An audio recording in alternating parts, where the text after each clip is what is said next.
Greetings, people of the internet. I'm Nancy Plants. I grow plants, I cook plants, and I eat plants. And I got this cute kitty right here. So if you like that kind of content, you probably should subscribe. Uh-oh, my cat's tail is all puffy. So today we're going to be making a butternut squash soup. So we're starting with some butternut squash, some onion, some carrots, some potatoes, some red lentils for some plant-based protein, vegetable broth, and salt and pepper. Hey, look at that plant. Yeah.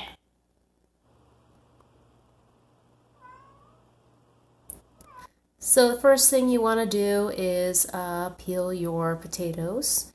And I guess you could peel your carrots first, but I'm peeling my potatoes first.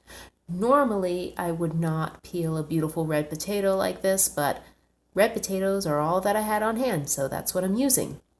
Like one big russet potato, that would work wonderfully as well.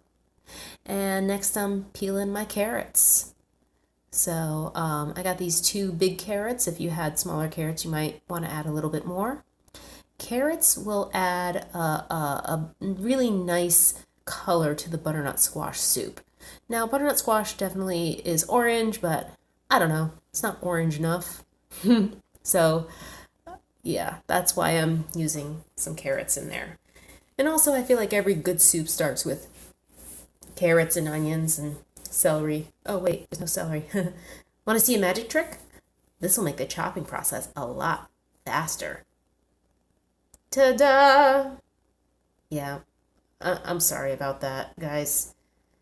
I'm gonna be cooking this oil-free, so I'm gonna start with a little bit of broth, and we're gonna heat up the pan. You certainly could use oil if you choose to. I just don't when I don't need to.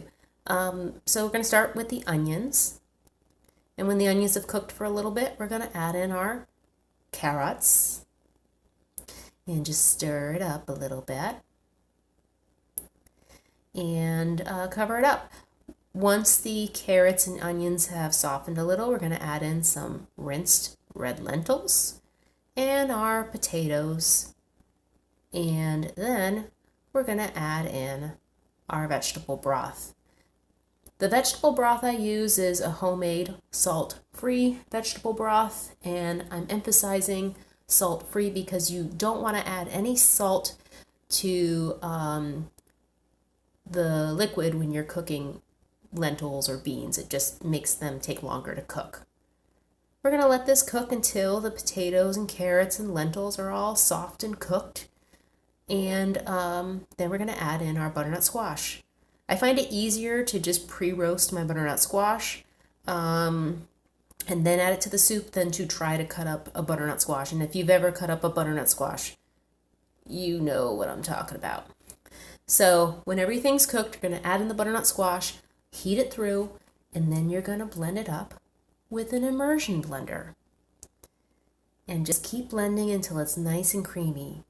You could also put it into a regular blender, but that's a pain in the butt. So if you have an immersion blender, use it. Then we're going to add in our salt and our pepper. Just add as much as you like to make it taste the way you like it. It's your soup.